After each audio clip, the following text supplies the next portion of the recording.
Sama kakak bisa kenalan dulu nih. Oke, Kenalan. Oh, oke. Sebelumnya kenalin namaku Saifullah Rahman. Bisa dipanggil Rahman. Aku mahasiswa informatika angkatan 2021. Cuman udah lulus Juni kemarin. Kayak gitu. Dan sekarang awarding Apple Developer Academy cohort 2026. Nanti kegiatannya ini dimulai pada pertengahan Maret nanti tahun depan. oh gitu. Jadi izin nanya nih kak sebelumnya. Hmm, Ya, apa sih dulu motivasi terbesar kakak masuk informatika? motivasi terbesar dulu, jujur ya, latar belakang itu karena eh, pertama nih, karena film sebenarnya Film. ada, ya, film salah satu drama Korea sebenarnya, startup itu mirip-mirip juga dengan sama aku suka salah satu karakter film Marvel, Iron Man. Nah, termotivasi dari sana sebenarnya. Terus dia juga prospek kerja di informatika itu sangat-sangat luas. Mm-mm. Jadi gitu ya kak. Hmm. Oke. Sekarang mungkin next pertanyaan kakak sibuknya ngapain sekarang? Untuk saat ini lagi kerja tuh, jadi IT support di perusahaan itu di Jakarta, cuman aku dari sini. Oh, jadi kerja itu online ya kak? Ya, kadang onsite juga, kadang harus maintenance di suatu tempat. Jadi aku harus.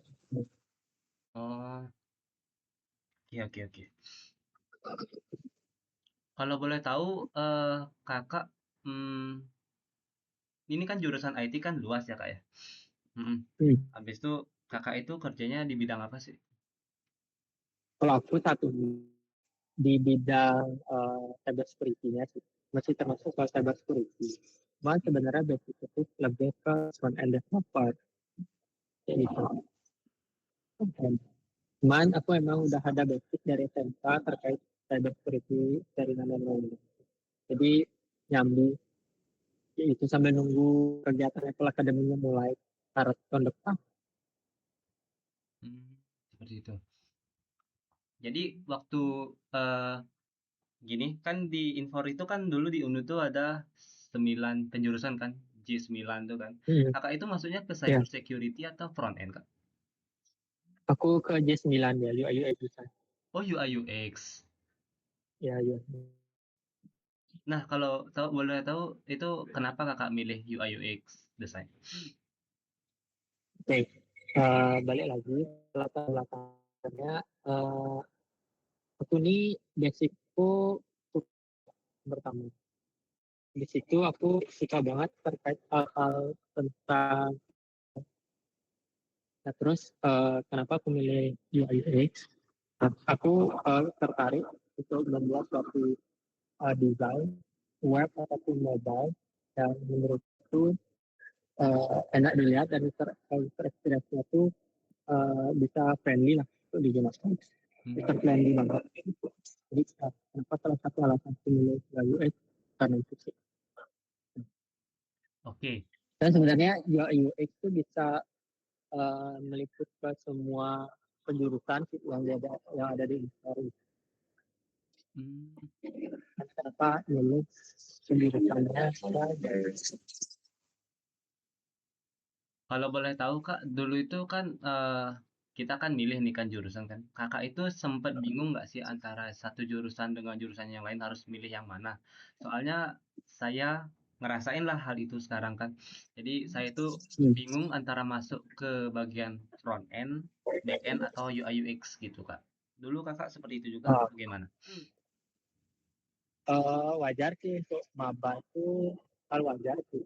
Apa kebingungan itu memilih alur programmu bakal kemana. Cuman saat ini jalanin dulu aja. Karena mungkin nanti kamu akan menemukan jati diri itu di semester 3 atau 4, ya semester 3 ke atas lah, baru menemukan jati diri. Karena semester 1, semester 2 itu masih basic banget tentang programming itu masih basic. Hmm. Jadi enjoy dulu aja di awal. hal wajar sih kalau misalnya. Oke. Izinnya Kak nanya dulu waktu eh, Kakak masih kuliah, Kakak Hmm. ikut organisasi apa Kak kalau boleh tahu Kak? Kalau aku organisasi BEM, BEM fakultas, aku 3 tahun juga. BEM fakultas. Ya, terakhir jabatanku wakil ketua BEM tahun 2024 tahun lalu. Oke, keren sih.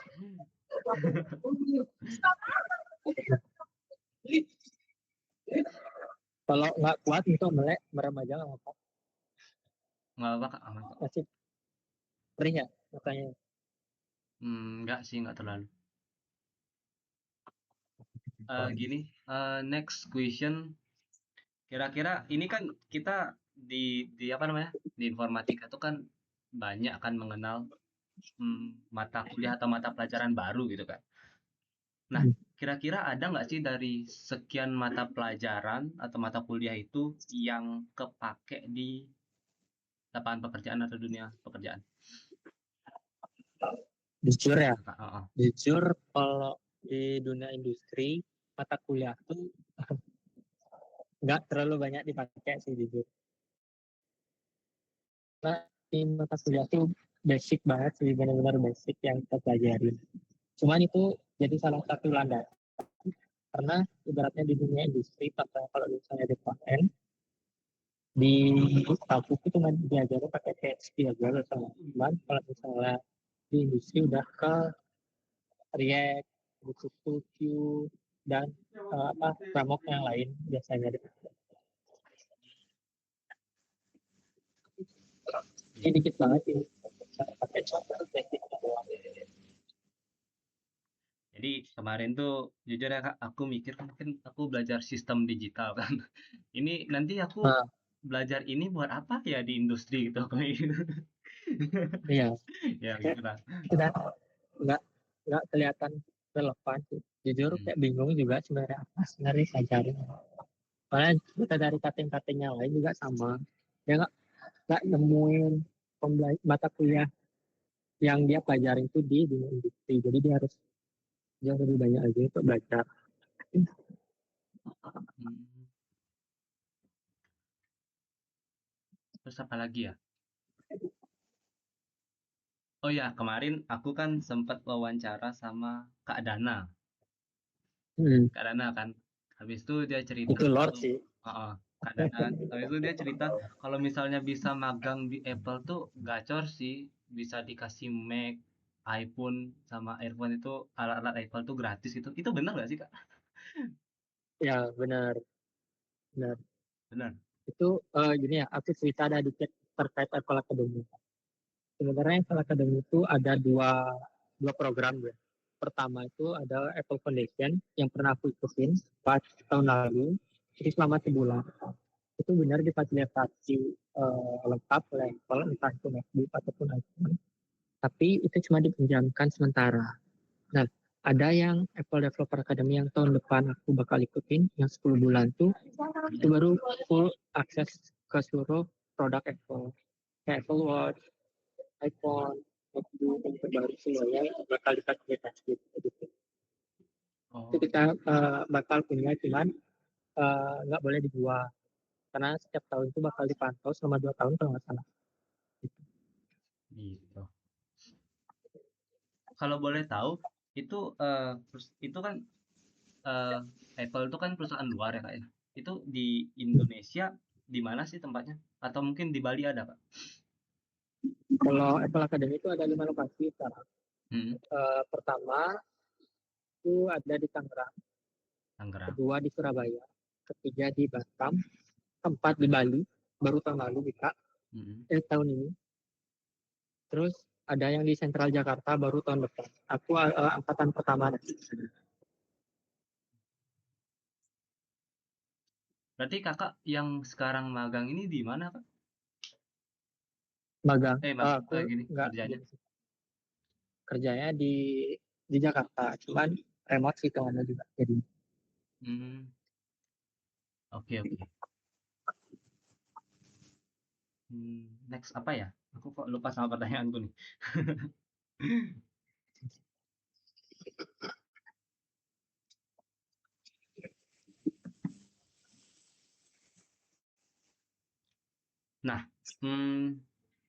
ini kan aku kan masih maba nih Kak ya, masih maba. Kayak masih eh, kurang lah pengetahuannya tentang dunia IT kan. Nah, kira-kira skill awal yang harus dikuasai supaya bermanfaat untuk kedepannya itu apa Kak? Kira-kira Kak, menurut Kakak? Skill ya, Mm-mm. skill yang harus kamu kuasai. Ini salah satu gini sih sebenarnya, lebih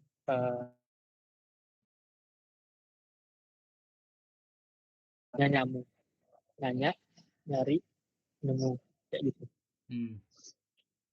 Jadi kalau misalnya kamu ibaratnya nggak tahu apa-apa sekarang ini, intinya kamu itu akan sesuatu hal, kamu tetap harus cari tahu apa, benar-benar kamu tahu apa, eh, itu benar-benar bakal membantu banget kan di dunia IT, karena jujur aja di dunia informatika itu kalau misalnya kita malas untuk cari tahu atau kita malas untuk belajar sebenarnya bakal susah banget, karena teman-teman yang lain pun mereka hampir setiap hari bakal belajar, cuman kadang nggak kelihatan juga progresnya mereka. Nah, menurutku sih skill yang harus dikuasain kayak gitu sih. Nanya, jangan nanya-nanya terus, tapi nanya, nyari. Kita nyari ini karena kan AI udah gede banget nih kan sekarang kan, basisnya apalagi udah gampang banget, friendly to use lah AI saat ini. Mm-mm. Itu bisa kamu manfaatin juga untuk nyari belajar pembelajaran tentang informatika itu sendiri. Oke. Berarti kita itu nggak cuman sekedar nyari, sekedar belajar, tapi juga kita harus ngepraktein juga ya Kak? Benar, Oke. benar. Oke, pertanyaan selanjutnya, ini kan berarti Kakak lulusnya itu di bagian UI UX ya berarti ya Kak ya? Di UNUD. Ya, ya, ya. Di UNUD. Hmm. Habis itu caranya ini kan jurusan UI UX ini kan kayaknya banyak banget kan lulusannya. Gimana caranya kita itu biar dianggap unik atau dianggap berbeda supaya dilirik oleh suatu company atau perusahaan, Kak? Sebenarnya biar dianggap unik itu setiap orang punya keunikan masing-masing, tergantung dari sudut pandangmu, karena kalau misalnya dilihat dari UI UX itu setiap orang punya karakteristik desainnya tersendiri gitu. Jadi kamu biar terlihat menonjol, berbanyak portofolio di UI UX contoh nanti seperti apa, itu bakal mendongkrak kamu ke dunia industri nanti, karena dunia industri itu nggak lihat IPKB seberapa, tapi Mhm. itu bisa menjadi salah satu tolak ukur dari industri itu sendiri. Oke.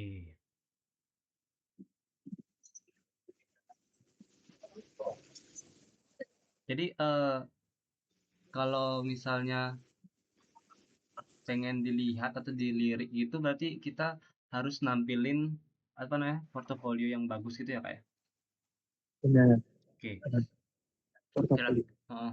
Kira-kira aku ingin tahu nih di apa namanya pas Kakak jadi mahasiswa apa aja yang Kakak cantumin di portofolio Kakak? Misalnya kayak juara lomba atau sekedar organisasi atau apa Kak? Eh, Kalau di CV itu udah pasti ada juara lomba sama organisasi. Cuman biasanya ada di bagian requirement itu menyantumkan portofolio. Nah, portofolio ini bisa kan ambil dari proyek akhir dari mata kuliah yang kamu ambil. Kalau misalnya aku contoh, karena ini itu banyak banget ya, buat sebuah app ataupun eh, tampilan web gitu, Mhm. itu bisa menjadi portofolio juga. Nah, hanya kalau misalnya kita ada tugas mata kuliah, alangkah lebih baiknya kita kajian dengan portofolio juga. Karena kita tahu bisa kita jadiin portofolio itu ke depan. Oke. Jadi kalau boleh tahu dulu itu Kakak pernah ikut lomba apa Kak? Aku nggak relevan sih sebenarnya dengan dunia informasi, cuman lomba video edukasi sama lebih ke e-sport sih. Itu tingkat apa nasional Kak? Yang video edukasi yang e-sport juga sempat nasional juga.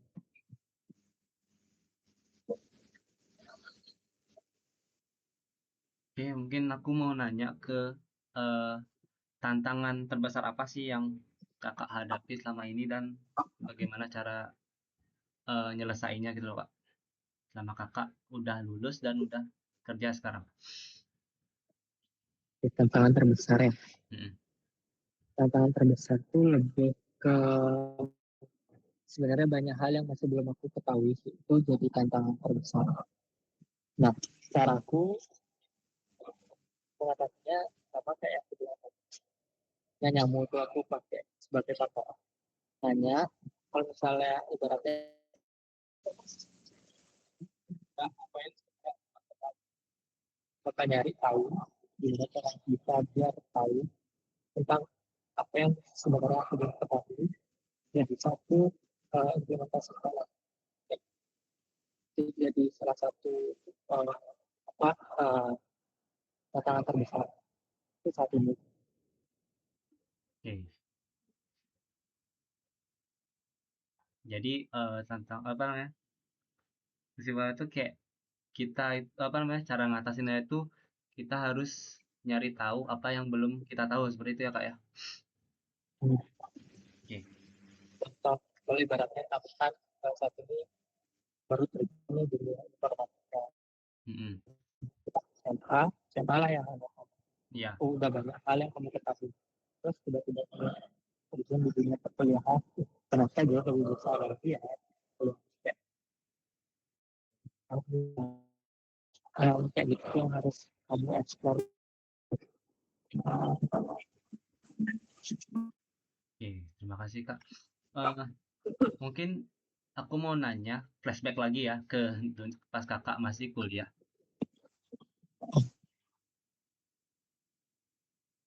Nah, dulu kan Kakak masih pas kuliah itu kan selain jadi mahasiswa maksudnya ngampus juga ada organisasi, ikut organisasi. Nah, gimana cara Kakak ngebagi waktu biar semuanya itu berjalan dengan lancar? Oke, kalau aku bagi waktu organisasi maupun akademik sebenarnya udah aku planning set skala prioritas di satu perkuliahan ataupun organisasi. Yang pertama tentunya aku selalu mau prioritasin akademik yang pertama. Oke. Apapun kondisinya, ya tetap pulang. Nah biasanya kalau organisasi itu ngambil waktu perkuliahan, perkuliahan sepengalamanku 3 tahun di organisasi kayak gitu. Jadi kalau saya ngambil waktuku paling kalau di weekdays paling sore hari dari kegiatan yang belum mulai kayak gitu. Itu paling buat belajar biasanya. Nah kalau misalnya hari H, Sabtu Minggu itu kan nggak ada perkuliahan, bisa aku pakai untuk organisasi secara full gitu.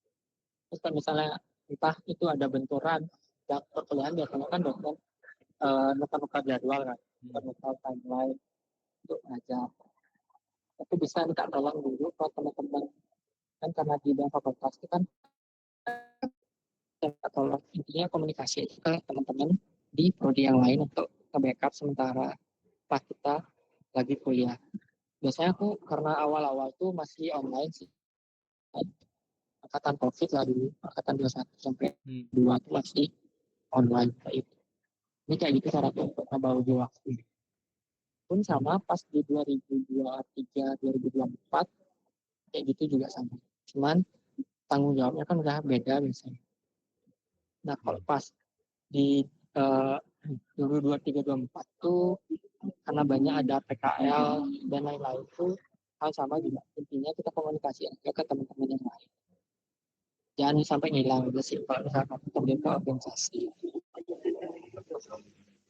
Oke. Jadi intinya itu tentuin prioritas ya Kak ya. Ya, itu skala prioritas. Ah, jadi nih Kak lagi nanya, Dulu itu kan kakak bilang 3 tahun di organisasi berarti sampai semester 6 dong jadinya. Nah, Iya benar. Sama. nah kita itu kan info tuh udah mulai magang tuh di apa semester 4 ya, 3 4 ya, 4 ya, Enggak, 5 6 ya, oh 5 magang. 6. Jadi Ya. waktu itu kan kita magang nih kan, habis itu ikut organisasi. Itu Hmm. dulu itu kakak sempat kelabakan nggak sih atau keteteran gitu kak? Itu lebih ke MSIB sih ya sebenarnya. Aku ngambilnya cendet, dan yang magangnya itu di semester 6. Organisasi itu sampai semester 7 ring, akhir-akhir dia sih. Mm-mm. Ya mepet-mepet itu lah, semester 7 awal sih. Nah, di situ aku nggak ngerasa keteteran sih karena SI-nya tuh online kok. Online, terus magangnya pun kadang onsite, kadang online juga. Lebih banyak remote-nya sih ketimbang langsung datang ke kantor. Jadi aman banget, nggak pernah keteteran sama sekali. Intinya kalau misalnya itu ya, balik lagi kalau misalnya emang benturan nih organisasi, tapi dulu yang pertama kuliah. Selesai dulu pemerintah itu magang, entah itu SI. Bilang aja ke teman-teman yang lain. Cuman kita juga lihat situasi kayak gitu. Oke,